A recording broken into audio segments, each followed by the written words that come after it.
तो गुजरात दंगों को 22 साल हो गए और नरेंद्र मोदी को प्रधानमंत्री बने हुए भी 10 से ज्यादा साल हो गए। मगर इस देश में एक सेक्शन है जो आज भी गुजरात दंगों पे पॉलिटिक्स करने से बाज नहीं आता। ये वो सेक्शन है जो गुजरात के हिंदुओं को इन दंगों के लिए जिम्मेवार ठहराता है, नरेंद्र मोदी को कसूरवार मानता है और इतने सालों बाद आज भी इन दंगों के लिए भारत के मुसलमानों को भड़काता है। मगर हैरानी ये है, ये लोग गुजरात दंगों की बात तो करते हैं, मगर इनमें से भूलकर भी कोई गोधरा कांड की बात नहीं करते। वो गोधरा कांड जिसमें ट्रेन की बोगी में 59 कार सेवकों को जिंदा जला दिया गया था। वो गोधरा कांड जिसके बाद सारे गुजरात में दंगे स्टार्ट हो गए। वो गोधरा कांड जिसके लिए बाद में 31 लोगों को उम्र कैद की सजा सुनाई गई। तो आज की वीडियो में हम उनके बारे में बात करेंगे। तो आगे हम आपको बताएंगे कि 27 फरवरी 2002 की उस मनहूस सुबह को आखिर हुआ क्या था, कौन कौन लोग इस साजिश में शामिल थे और किन किन सरकारों ने बाद में गोधरा कांड के गुनहगारों को बचाने की कोशिश की। ये भी आपको बताएंगे कि गोधरा कांड अपने आप में ही इस बात का प्रूफ है कि लेफ्ट लिबरल्स का पूरा इकोसिस्टम किस तरह दुनिया भर में जिहादियों के कुकर्मों पर पर्दा डालने की कोशिश करते हैं। आज इन सब का पर्दाफाश करेंगे। तो चलिए कार्यक्रम शुरू करते हैं।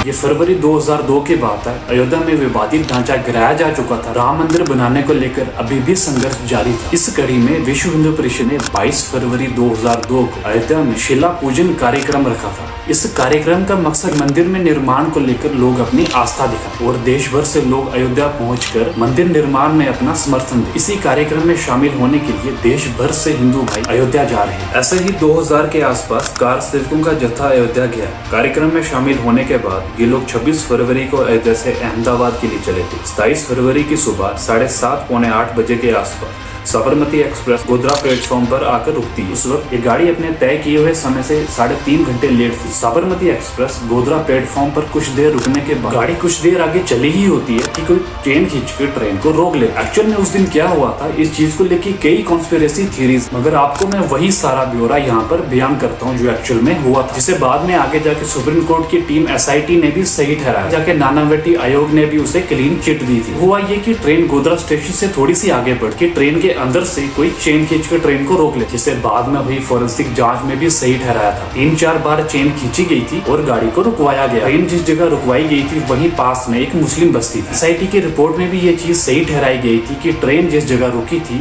वहाँ पे सैकड़ों की भीड़ ने ट्रेन पे बाहर से पथराव शुरू किया था। पत्थरबाजी से घबराकर लोगों ने ट्रेन की खिड़कियां बंद कर दी। अभी पत्थरबाजी का फायदा उठाकर कुछ लोग ट्रेन के अंदर आ गए। जो लोग इस हादसे में शामिल थे उन्होंने एक रात पहले इंसिडेंट वाली जगह के पास अमन गेस्ट हाउस में इस चीज की पूरी प्लानिंग हुई थी। तकरीबन 40 लीटर पेट्रोल वहां पर लाकर रख दिया गया था। पत्थरबाजी का फायदा उठाकर दंगा करने वाले लोगों ने ट्रेन के अंदर घुसकर 40 लीटर पेट्रोल लोगों पे छिड़क दिया और कुछ आधा बहा दिया और खुद ट्रेन से बाहर चले गए और फिर बाहर से बर्निंग रॉक्स को उठाकर खिड़की के अंदर फेंक दिया। यही कारण था कि इतनी जल्दी S6 कोच में पूरी तरीके से आग लग गई, जिससे 59 लोग मारे गए। मरने वालों में 27 पुरुष, 20 महिलाएं और 12 बच्चे थे, जिनमें से कुछ बच्चे तो 2-2.5 साल के। ये वो कार सेवक थे जिन्होंने कभी किसी का कुछ नहीं बिगाड़ा। ये तो केवल अपने आराध्य भगवान श्री राम के मंदिर निर्माण में अपना समर्थन देने गए थे। जो लोग गुजरात दंगों में मारे गए औरतों और बच्चों का हवाला देकर ये पूछते हैं ना कि उनका क्या कसूर था, तो उनसे ये भी पूछ लीजिएगा कि गोधरा कांड में जिंदा जलाए गए महिलाओं और उन छोटे मासूम बच्चों का क्या कसूर था। आज के समय में अगर कहीं भी मॉब लिंचिंग हो जाती है तो लोग उस आदमी का नाम ले लेकर सालों साल तक ये चीज पूछते हैं, तो कैसे भारत में धर्म के नाम पर कम्युनल रियॉट्स हो रहे हैं और यही गोधरा कांड में 59 लोगों को जिंदा जला दिया जाता है। इसके बारे में कोई कुछ नहीं पूछता। उस समय 59 लोगों के मौत पे कोई खास मीडिया ट्रायल भी नहीं हुआ, क्योंकि उस समय मीडिया को ऐसे मैनेज किया गया था कि उन्होंने हाइप बनाकर गुजरात दंगों के बात तो की, पर गोधरा कांड को पूरे तरीके से ब्लैक आउट कर दिया गया।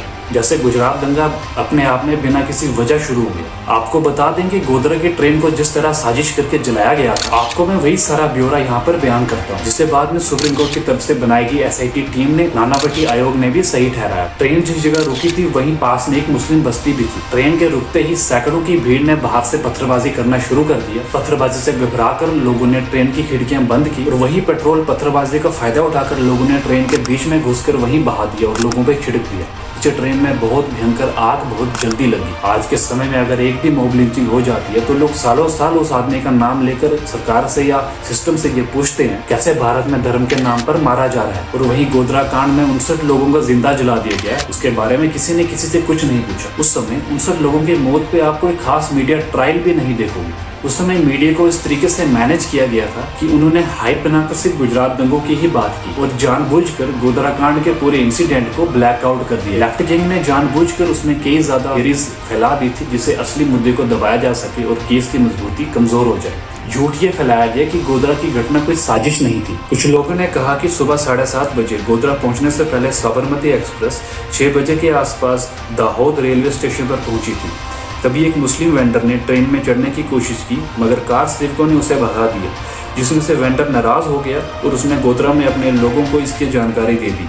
ये उन लोगों ने उस ट्रेन को गोधरा पहुंचने से पहले ही उसे आग लगा दी। मगर उस वक्त मामले की जांच करने वाले senior IPS officer Rakesh Asthana ji ने बताया कि हमें शुरू में ही ट्रेन को देखकर ये लग गया था कि उस ट्रेन को बाहर से आग नहीं लगाएगी। सच तो ये है कि आज भी बहुत सारे लोगों को लगता है कि साबरमती एक्सप्रेस को बाहर से ही आग लगाकर इंसिडेंट को अंजाम दिया गया था। मगर बाद में हुई जाँच से इस थियरी की रियलिटी भी बाहर आने लगी। राकेश अस्थाना जी ने बताया कि जिस तरीके से ट्रेन को आग लगाई गई, ट्रेन की जब हालत देखी गई तो ये नोटिस किया गया कि ट्रेन के नीचे का पेंट वैसे का वैसा ही है। अगर ट्रेन को बाहर से पेट्रोल फेंका गया होता तो उसका खास इफेक्ट खिड़की के आसपास वाले हिस्से पे होता। दूसरी बात, इन्वेस्टिगेशन में ये सामने आई कि ट्रेन प्लेटफॉर्म के बाहर रोकी गई, तो अगर 6 फीट का आदमी भी होगा तो वो भी बड़ी मुश्किल से अपना हाथ खिड़की तक पहुंचा पाता है। इसलिए ये थियरी भी बहुत जल्दी ही खारिज कर दी गई। ट्रेन पे बाहर से अटैक हुआ है, तो वैसे भी ट्रेन में कोई बाहर से पेट्रोल या केरोसिन फेंकता भी है, इतनी जल्दी पूरी बोगी में आग नहीं लगी। साबरमती एक्सप्रेस के जिस S6 डब्बे में आग लगाई गई थी उसमें आग इतनी तेजी से फैली थी कि चंद मिनटों के अंदर ही पूरा का पूरा डिब्बा जल गया था। इसके बाद इस पूरी इन्वेस्टिगेशन में फोरेंसिक टीम को इन्वॉल्व किया गया,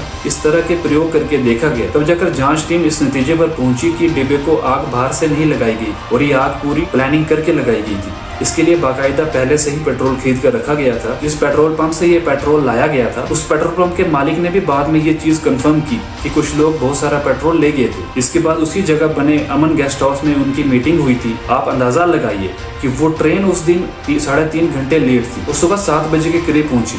अगर ये अपने सही टाइम पर वहाँ पहुंची होती, वहाँ रुकती, तो उस वक्त रात के 3:30 या 4 बज रहे होते। ज्यादातर लोग नींद में होते and the consequences would have been more worse than you have ever imagined in the history of humanity। तो इसके बाद जैसे जैसे जांच आगे बढ़ी और भी बहुत से राज खुलने लगे, जिससे ये पता चला कि इस घटना में बहुत से लोग शामिल थे। इसमें मौलाना उमर जी का भी नाम आया जो इस इंसिडेंट का पूरा मास्टरमाइंड था। एक लोकल मुस्लिम नेता हाजी बिलाल भी इसमें शामिल था। रफीक हुसैन भटक पर भी इल्जाम लगा कि उन्होंने ट्रेन की बोगी में पेट्रोल फेंका। सलाउद्दीन अब्दुल मलिक भी इस पूरी वारदात में मुख्य साजिश करता था। कुछ आरोपियों का लाई डिटेक्टर और ट्रुथ सीरम टेस्ट भी करवाया गया। आयोग की जांच पर किसी को कोई शक न हो, इसके लिए आरोपियों का 164 के अंडर जज के सामने ओपन स्टेटमेंट रिकॉर्ड करवाया ताकि बाद में कोई झूठा आरोप न लगा दे कि पुलिस ने कोई दबाव डालकर आरोपियों के झूठे बयान रिकॉर्ड करवाए हैं। आपको बता दें, ये पूरी इन्वेस्टिगेशन उस वक्त गुजरात कैडर के most senior IPS officer Rakesh Asthana ji ने की। बाद में सीबीआई के डायरेक्टर भी बने। उन्होंने अपनी रिपोर्ट को नानावटी आयोग के सामने पेश भी किया। गुजरात के बाहर कई लोगों ने इस पर सवाल भी उठाए। 2011 में SIT की अदालत ने इस रिपोर्ट के बेस पर गोधरा कांड में 31 लोगों को दोषी माना, जिसमें से केवल 11 लोगों को ही फांसी की सजा सुनाई गई और 20 लोगों को उम्र कैद की सजा। हालांकि गुजरात हाईकोर्ट ने आगे चलकर 11 लोगों की सजा भी उम्र कैद में तब्दील कर दी। दोस्तों, ये थी गोधरा कांड की पूरी सच्चाई। मार्क माई वर्ड्स, इस देश के दुर्भाग्य के कारण लेफ्ट लिबरल्स के जिहादी जब भी कोई इंसिडेंट को अंजाम देते तो इनका ये रहता है कि उसके आसपास इतनी ज्यादा कॉन्स्पिरेसी थ्योरीज बना दो कि असली थ्योरीज दब जाए।